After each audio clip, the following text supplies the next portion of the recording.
Ang ating pong tatalakayin sa umagang ito ay may pinabagatang kong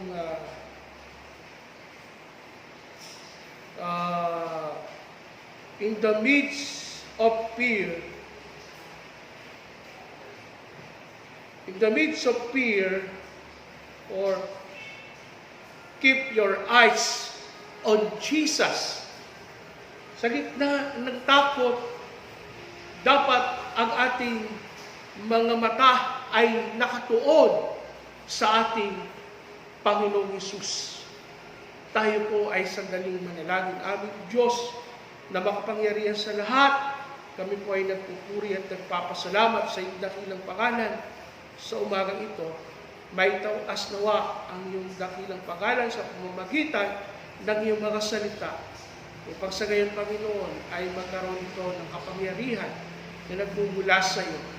Upang ang mga salita na marinig namin sa umagang ito ay magbigay sa aming pag-asa, lakas ng loob sa pagharap sa suliranin na aming nararanasan sa mga panahon ito. Ito po ang aming panalangin sa pangalan ni Jesus, na aming Panginoon at dakilang tagapagligtas. Amen. Ang kwento dito, mga minamahal, ay matapos po yung pagpapakain ng Panginoon sa 5,000 mahigit na pinakain niya noon.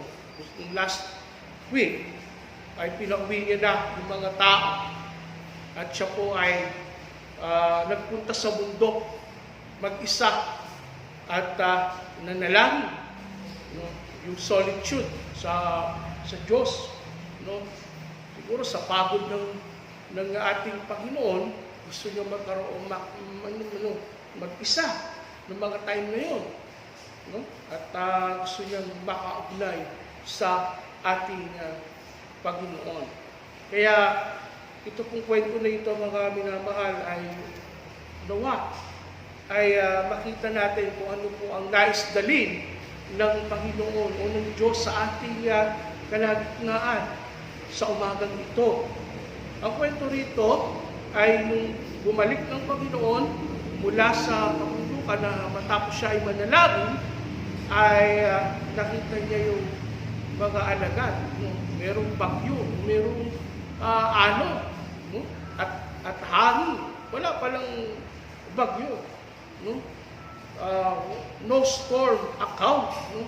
Ang ano doon ay alon sa hangin lamang. No? Sabi, talagang malakas mo yung alon at hangin.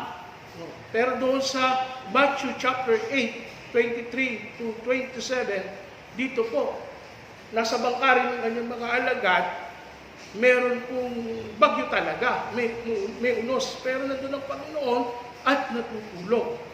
Dito naman ay ano lang, alon at hangin lamang. Pero natakot din sila. Hindi doon. Natakot sila doon sa taong naglalakad sa tubig na akala nila ay multo. Subalit iyon pala ay ang ating Panginoong Hesus.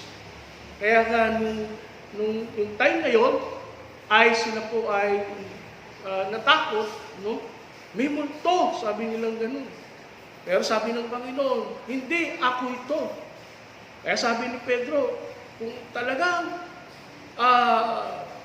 ikaw yan, Panginoon, maaari bang pumunta ako dyan sa kinalalagyan mo? O saan ka naroroon? Sabi ganun ni Pedro sa ating Panginoon. At dali-dali ay lumapit nga itong si Pedro. At una, hindi talaga siya natatakot, pero nung lulubog na siya, no, doon nagsimula ang takot. No? Kaya sabi niya, doon is waves swamped the boat, and the disciple fear their lives while Jesus walking sa water. Ano po? Ang sabi ng Panginoon, was of little faith. Napakahina naman o napakalit naman ng inyong pananampalataya. No. In contrast, no, dito po sa 14 ng Matthew 22 to 33, makikita natin na itong ating Panginoong Yesus ay wala rin yung time na yun. At siguro, nung time na yun, sanay na sila kasi tinuruan na sila ng Panginoon nirebuke na sila ng Panginoon. No? Kaya nga po, yung mga alagad, hindi natakot doon sa hangin at sa bagyo. O doon sa alon, kung hindi natakot sila doon sa multo. Siyempre, minsan tayong mga tao, kapag tayo nakakakita ng extraordinary na gano'n, siyempre matatakot ka. No? Mga alagad, ganun din ang naramdaman, takot sila. Pero ang assurance doon, hindi multo yun. Ang ating Panginoon yun. No? Kaya yung account na yun, yung isang account, nasa bangkari siya, may bagyo, may unos, pero nandun siya natutulog. Dito naman po sa isang kwento nito, may hangin at alon, ang Panginoon ay nasa ibabaw ng tubig. Sabihin, wala siya sa bangka, kung hindi nandoon siya sa ibabaw ng tubig. No? Kung mapapansin natin dito, gusto ko pong bigyan natin ng pansin o emphasis ang sitwasyon na nangyari sa bangka at ng mga panahon na yun. No? The wind blows and the waves. No po. Minsan mga kapatid, tayo po ay nahihintakutan. No? Katulad ng mga alagad, sila ay natatakot, sila ay nangangamba kapag may mga bagyo na dumarating o may bagyo sa buhay nila. Bilang apostle, katulad ng kwento sa 5,000, natakot din sila dun Sabi, Panginoong Jesus, paburo. Sabi niya, maghahapon na, wala pa silang makakain. Saan tayo kukuha ng makakain? Itong lugar natin liblib, wala tayong mabibilan ng pagkain dito. Ang sabi ng Panginoon, huwag kayong mabalisa. Matakot. Kayo magpapakain sa kanila. Pangkuhin niyo sila. Ano po? Ngayon, dito po, sa istorya natin, natakot din ang mga alagad, mga minamahal. Kaya nga po, ito po ating pag-aaralan ngayon ay may kinalaman sa takot at pananampalataya. No. Ang Panginoong Hesus ay ginamit po niya sa Greek word yung oligopistos. Yung oligopistos or little faith to rebuke the disciples. These disciples are amazed. Kasi nga, sa Matthew 8, sinasabi ron, ang Panginoon ay sinusunod ng mga hangin, alon, napapahinto niya. No? At sa Matthew 14, ay dun makikita nila na napahinto rin ng Panginoon at napayapaan niyo. Kaya sabi nila, the story of this is that talagang ang mga apostles o apostol ay nanalig sa kanya na siya ang anak ng Diyos. Si Matthew po ay sumulat sa panahon na ang mga Kristiyano ay pine-persecute. No? This time, si Peter po ay minsan, alam nyo, si Peter po, minsan nape-persecute natin dahil siya'y nagkanulo sa ating Panginoon at siya yung maraming account na kuminsan ay pabugso-bugso ang damdamin. Minsan meron tayong pananaw na ano bang klaseng alagad dyan si Peter. Kasi mga ano lang sila mga unang Kristiyano, lumarating din yung minsan yung kanilang faith hindi pa firm. Pero alam niyo ba na itong si si Peter o si Pedro ay nung born of Christianity, na-persecute siya at siya po ay pinatay. At kinrucified din, katulad ng ating Panginoong Hesus. No, ibig sabihin, minsan tayong masyado tayong judgmental. No, yung mga Kristiyano na kumisan ay tinitingnan natin na sila ay ganun. Pero alam niyo, meron silang malalim na relasyon at pananampalataya sa ating Panginoon sa kabila ng sila ay may ganoong katangian. No po. Ang gusto kong maunawaan ninyo, itong kwento dito si Pedro ay matutunan natin na sa gitna ng takot ay meron po siyang ginawa. Una, in the midst of fear, we need Jesus to rescue us or to save us. Ang sabi ni Pedro, iligtas niyo kami, Panginoon, o iligtas mo ako. Ito ay isang salita ng pagtitiwala sa ating Diyos. No, sa kabila ng ikaw ay lumulubog na sa suliranin, sa problema ng buhay, wala kang ibang pwedeng tawagan para iligtas ka kung hindi ating Diyos na buhay. Kaya nga, Peter asked the Lord to save him in the midst of his fear. No? Sabi nga sa Romans 10:19, if we confess that Jesus is Lord, we will be saved. No? Kapag kinonfess natin si Jesus sa ating mga labi, no? Pag ipinahayag natin si Jesus sa ating tagapagligtas, tayo ay maliligtas. Even we experiencing storm of life, we need Jesus to calm our fear. No? Kaya nga, maganda rin yung ginawa ni Pedro. Hindi siya, sabi mo, mga kasama, tulungan niyo naman ako. Hindi. Ang kanyang paningin ay nandun pa rin, bagamat siya ay lumulubog dahil natakot din siya sa malakas na alon, pero ang tinawag pa rin niya ay ang ating Panginoon.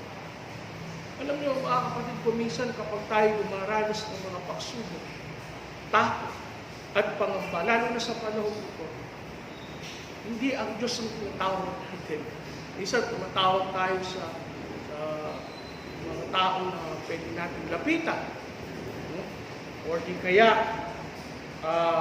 tumatawag tayo kung saan-saan. No? Na meron tayong, parang may assurance tayo na sila ay tutugon sa atin. Pero kung minsan nakakalimutan natin na ang Diyos sa panahon na tayo dumaranas ng kagipitan at suliranin, nakakalimutan natin tumawag sa Diyos. Nakakalimutan natin sabi sa Kanya, Lord, save us. Lord, we invite you in our difficulties. Save me. Ilan po ba sa atin ang itong mga panahon na ito ay tumawag sa Panginoon para siya ay sakduluhan? Mga minamahal. In the midst of fear, we need to focus our faith to Jesus. Yun ang ginawa ni Pedro. Sa gitna ng kanyang nararanasang unos, yung kanyang pananampalataya ay naroon pa rin sa Panginoon. Kahit na siya ilulubog, sabi niya, Panginoon, iligtas mo po ako. At inabot nga ng Panginoon ang kanyang kamay at siya ay iniligtas. Kasi kuminsan tayo po, mga kapatid, kapag tayo may mga bagyo at lulubog na tayo sa sitwasyon ng habon ng buhay o problema, minsan yung faith natin lumiliit. No? Sabi nga ay yung ginamit ng Panginoon, yung oligopistus, means little faith. Para ang liit-liit ng ating pananampalataya. Sa Hebrew chapter 11, verse 1, faith is the confidence in what we hope for. No? And Hebrews chapter 11 verse 6, and without faith it is impossible to please God, because anyone who comes to Him must believe that He exists and that He rewards who earnestly seek Him. Yung root word na it is impossible to please God without faith. Kaya nga, mga kapatid, conquer your fear with faith. Let your faith is bigger than your fear. Amen? Dahil, alam nyo, ang faith ay ito yung ating sandata, ito yung ating foundation. It is our pure foundation to Jesus. Kapag tayo nakakaranas ng pagsubok, kapag tayo nakakaranas ng problema sa panahon ito, alam nyo, ito pong nakaraang mga araw, ang taas po ng itinaas ng COVID cases. Almost 6,000 kagad ang paliwanag ng palasyo kasi marami na daw mga testing na ginagawa ngayon. Kaya dumadami po yung mga cases. Ibig sabihin, noon pa yan, meron na. Kaya lang, ngayon pa lang natitrace. Kaya we expect na tataas pa yung cases ng COVID kasi nga natetest na sila. Dumaraan na sila doon sa swab test, pero sabi ng DOH, huwag yung rapid test. Parang hindi accurate yun eh. Kaya talagang sa aking pagkakaunawa, talagang tataas nga kasi meron na pong ginagawang test ang ating pamahalaan. No? So, nung una kasi, parang mababa na kasi walang test na nangyayari. No? Pero ngayon, dahil sabi ng ating spokesperson, dahil marami ng testing center, pati mga local government ay nagkakaroon ng testing center, yun, nalalaman na yung mga positive ngayon. Nadadagdag ngayon yun, kapag nalaman po kasi yung mga active cases, nadadagdag na yun doon sa data. No? Minsan nakakatakot ng mga kapatid talaga na lumabas sa panahon ito. Dahil hindi mo talaga alam kung sino po ang meron at wala. Noong isang araw, meron akong kakilala, nag-text nga sa akin. Ang lakas-lakas niya. Nung sabi niya, Pastor, pray mo ko kasi positive ako. Positive po siya sa COVID. Hindi niya alam. Dahil nagpa-test siya, malakas naman yung katawan niya, ang tawag yata doon is asymptomatic. Nararamdaman, meron siyang COVID, pero wala siyang nararamdaman na sintomas.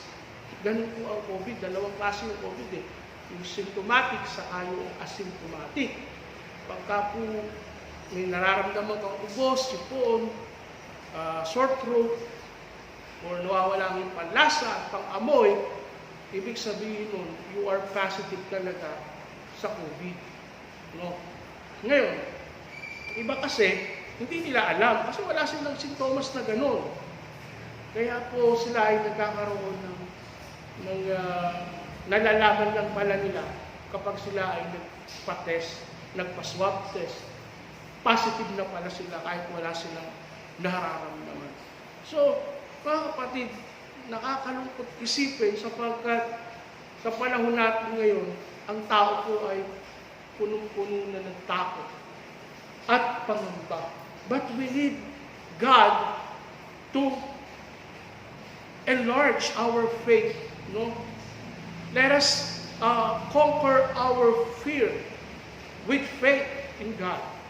Ang sabi nga po ng tawag doon sa ating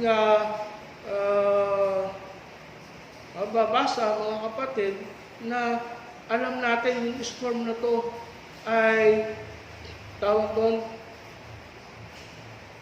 yung panahon ng storm na ito, nagkaroon ng takot ang ating ang mga alagad ng mga panahon na yun. Sabi ng Panginoon, No, di ba? Sabi niya, Jesus tells us to never fear the storm because it is sent the storm that destroys us, but rather the fear. Kaya nga po mga kapatid, yun yung sinasabi ng Biblia, no? Do not fear the storm because sometimes fear is destroy our faith. We need to focus our eyes to Jesus in the midst of storm. And then we overcome our fear. We must live by faith, not by fear. Amen? Yun. Ipamuhay natin ang pananampalataya kaysa sa takot. Mga kapatid, yun ang nais ng Panginoon. Sabi nga ay ng Biblia, no, do not be anxious in everything, but in everything, in prayer with thanksgiving. Kaya nga po, don't fear your fear. Amen? Huwag mong katakutan ng takot.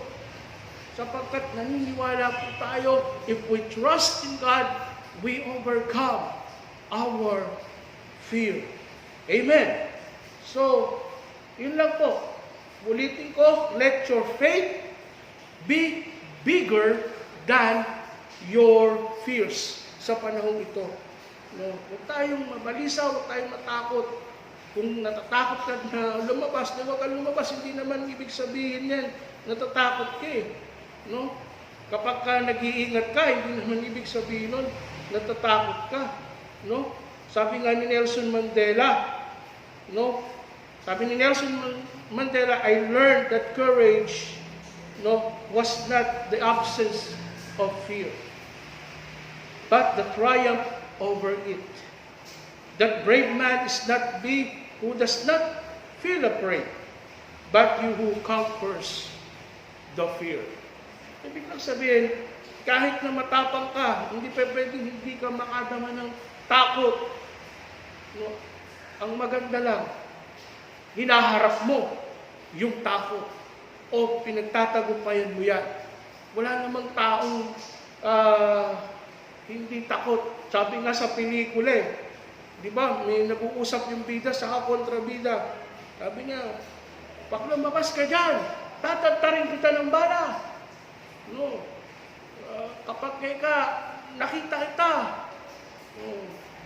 sasabihin niya, umanda ka kasi pupulbusin kita. Sabi naman ng bida, wag mo akong takutin, matagal na akong takot. Di ba? Kaya nga mga kapatid, ito po ay wala namang taong hindi natatakot. Kailangan lang natin pagtagumpayan yung takot na yan. Sa papaanong paraan. Siyempre, mag-ingat ka. Gawin mo yung precautionary measure. Yung mga protocols. No? Kasi pag hindi mo ginawa yan, yung matapang talagang duwag yun. Yung matapang na akala mo, napakalakas ng katawan. Sabi nga ni Michael B., hindi ko akalain na magkakaroon ako ng karamdaman katulad nito. Nasa bahay lang si Christopher De Leon. Physically fit, mga kapatid. Physically fit. At hindi mo akalain na magkakaroon ng COVID. Yung unang tumutok ang COVID ay si Christopher De Leon ang unang tinamaan ng COVID na ito at umamin po siya sa publiko. So, ganun lamang po mga kapatid. Hindi porke ikaw ay malakas, hindi ikaw ay porke malusog, hindi porke ikaw ay tawag mo, confident ka sa sarili mo at hindi ka natatakot. Ewan ko sa'yo, ang mahalaga, yung takot na yan, labanan mo ng mga pamamaraan na alam mo na ang Diyos ang siyang tutulong sa'yo. Amen? Isa pang dapat natin gawin, manalangin. Magbasa ng Biblia. Yan po ay paraan para ma-overcome natin yung takot. Kasi mayroong mga tao na talagang yung takot, ayaw nilang ma-overcome. Ang ginagawa nila, nagmumukmuk sa isang tabi. O di kaya, Denial na lang. No?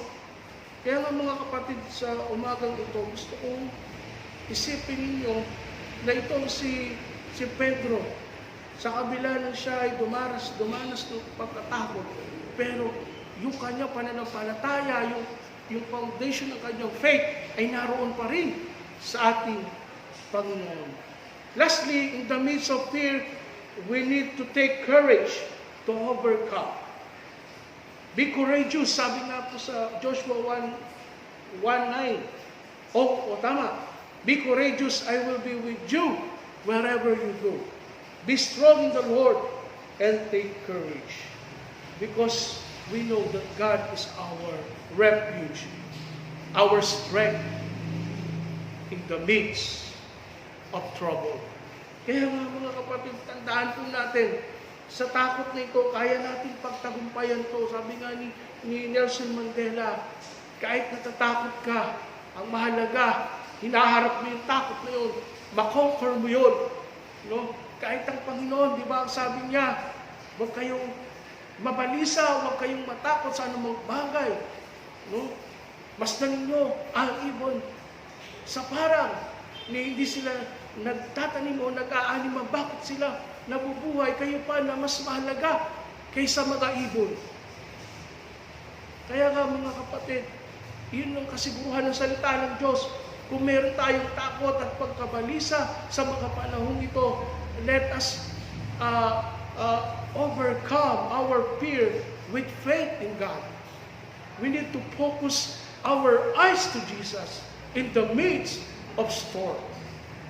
Dahil lahat naman ng tao ay merong takot na nadarama. Ang mahalaga lang ay meron kang pananampalataya sa ating Diyos na hindi ka susuko, hindi ka bibitiw, sapagkat alam mo na ililigtas ka ng Panginoon sa gitna ng unos na iyong nararanasan at kinakaharap. Ang challenge ko sa iyo, kapatid, kung ikaw ay natatakot ngayon, tingnan mo ang Diyos. Inialay niya ang kanyang buhay para sa iyo. Namatay siya sa krus para ikaw ay sagipin sa tiyak na kapahamakan. Yan ba ay hindi pa pruweba na kaya kang iligtas ng Diyos ngayon sa iyong nararanasan ng mga suliranin at pagsubok ng buhay?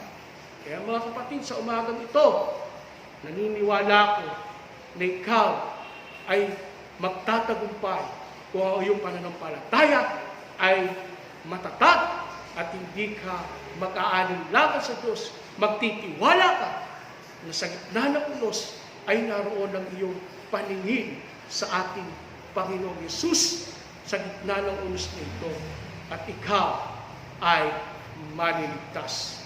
Pagpalain nawa tayo ng Panginoon sa umagang ito, sa pangalan ng Ama, ng Anak, at ng Banal na Espiritu. Amen. Tayo po ay manalangin. Aming Diyos na makapangyarihan sa lahat, salamat po sa umagang ito, na alam po namin na itong aming pinagsalusaluan ng mga salita ay isang pagkain spiritual upang harapin namin ang hamon ng buhay, Panginoon. Kumbaga, Panginoon, wala kaming ibang aasahan ngayon kung hindi ikaw lamang na Diyos ng buhay na siyang magliligtas sa amin sa panahon ito. Kaya, Panginoon, alisin mo po ang takot sa aming mga puso. Palitan mo po ito ng pananampalataya, Panginoon, upang sa gayon kami po ay maging matatag at harapin po namin ito ng may pagtatagumpay. Kaya, Panginoon, alam namin na sa gitna ng nararanasan namin unos na ito, kami ay bibigyan niyo ng kapayapaan at kapanatagan. Kaya binabalik po namin sa iyo, Ama, ang pinakamataas na papuri, parangal at pagdakila sa matamis na pangalan ni Jesus na aming Panginoon at dakilang tagapagligtas. Amen.